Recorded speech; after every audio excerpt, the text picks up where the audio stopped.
প্রশ্ন করুন, নিজেই উত্তর খুঁজুন। প্রধানমন্ত্রীর বার্তায় নতুন বিতর্ক। পরীক্ষার অনিয়ম থেকে নিত্য প্রয়োজনীয় দ্রব্যের দাম উঠছে একের পর একাধিক প্রশ্ন থাকলে তার উত্তর দেওয়ার দায় কার? নতুন প্রজন্মকে প্রশ্ন করতে প্রধানমন্ত্রীর আহ্বান। কিন্তু অস্বস্তিকর প্রশ্নের উত্তর দেওয়ার পরিবেশ কতটা রয়েছে? গণতন্ত্রে প্রশ্নই কি এবার জবাবদিহির নতুন পরীক্ষা? প্রশ্ন করার স্বাধীনতার পাশাপাশি কি মিলবে প্রশ্নের উত্তরও? পরীক্ষা থেকে মূল্য বৃদ্ধি, জবাবদিহি নিয়ে সরব গোটা দেশ। প্রশ্নের উত্তর দেবে কে?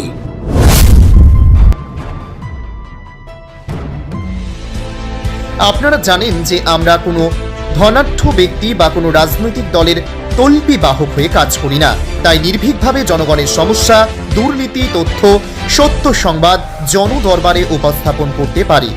তাই আমাদের কাজ যদি আপনাদের ভালো লাগে তাহলে এই কিউআর কোড অথবা মোবাইল নম্বর ব্যবহার করে যতটুকুই সম্ভব আমাদের সহায়তা করুন। ধন্যবাদ। আপনারা দেখছেন অমর বার্তা, সত্য উদ্ঘাটনে সদা সর্বদা আপনাদের পাশে। আমাদের মাননীয় প্রধানমন্ত্রী নরেন্দ্র মোদী গত শনিবার বলেছেন প্রশ্ন করতে। অবাক কাণ্ড বটে।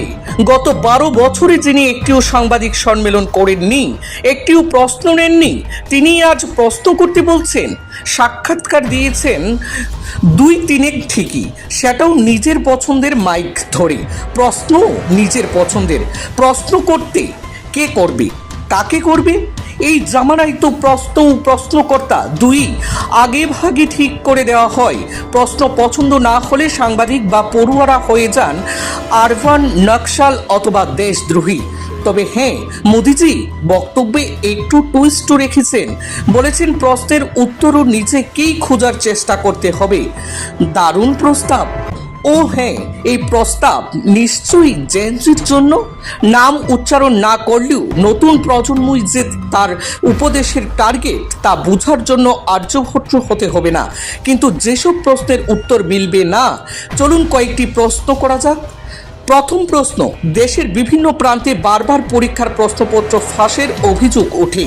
লক্ষ লক্ষ পরীক্ষার্থী বছরের পর বছর প্রস্তুতি নিয়ে পরীক্ষায় বসে, কিন্তু প্রশ্নপত্র ফাঁস হলে তাদের সেই পরিশ্রমের দায় কে নেবে? প্রশ্নটা কি করা যাবে? দ্বিতীয় প্রশ্ন, নিট পরীক্ষাকে ঘিরে যে বিতর্ক, অভিযোগ এবং আন্দোলন দেশ জুড়ে আলোড়ন তুলেছিল, সেখানে কেন এত বড় বড় বিতর্ক তৈরি হওয়ার পরেই তদন্ত ও পদক্ষেপ নিয়ে প্রশ্ন উঠল? আগে থেকেই কি আরো কঠোর ব্যবস্থা নেওয়া যেত না? তৃতীয় প্রশ্ন, যদি কোনো বড় প্রশাসনিক ব্যর্থতা ঘটে